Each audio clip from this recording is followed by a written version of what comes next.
जय जय जगदम्ब शिवे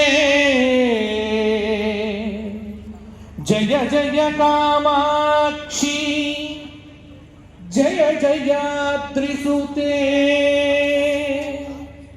जय जय महेश दयिते श्री राम जय जय राम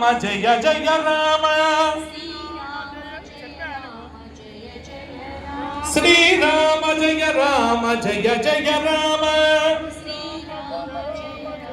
ఈ నామాన్ని జపించండి ఎల్లప్పుడూ మనకు శ్రేయస్సును ఇస్తుంది. ఇంతటి అద్భుతమైన కార్యక్రమాన్ని మనందరికీ అందిస్తున్నటువంటి రచన టెలివిజన్స్ అధినేతలు లక్ష్మీ సౌభాగ్యవతి రమాదేవి గారు నరేంద్ర చౌదరి దంపతులకు ఆశీర్వచనం తెలియచేస్తూ వారు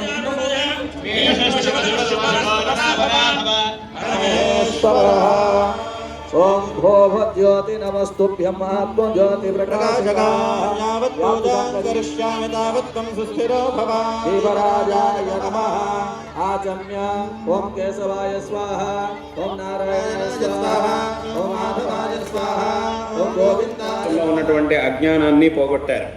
అందుకే శంకరాచార్యుల వారు రాసినటువంటి అనేక గ్రంథాల్లో చాలా గ్రంథాలని రాసి ఆ గ్రంథాల్లో వారు అద్వైత తత్వాన్ని ఉపదేశించారు. పెద్ద పెద్ద భాష్యాది గ్రంథాలని రచించారు. ఆ గ్రంథాల్లోనూ తత్వాన్ని ఉపదేశించారు.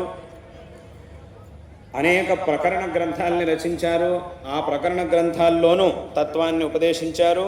కేవలం ఒకే ఒక శ్లోకాన్ని రచించారు. ఆ ఒక్క శ్లోకంలోనే సంపూర్ణమైనటువంటి అద్వైత తత్వాన్ని మనకు అర్థమయ్యేలాగా చాలా చక్కగా ఉపదేశం చేశారు. దాన్నే ఏకశ్లోక ప్రకరణము అని అంటారు. అందులో ఉండేది ఒకే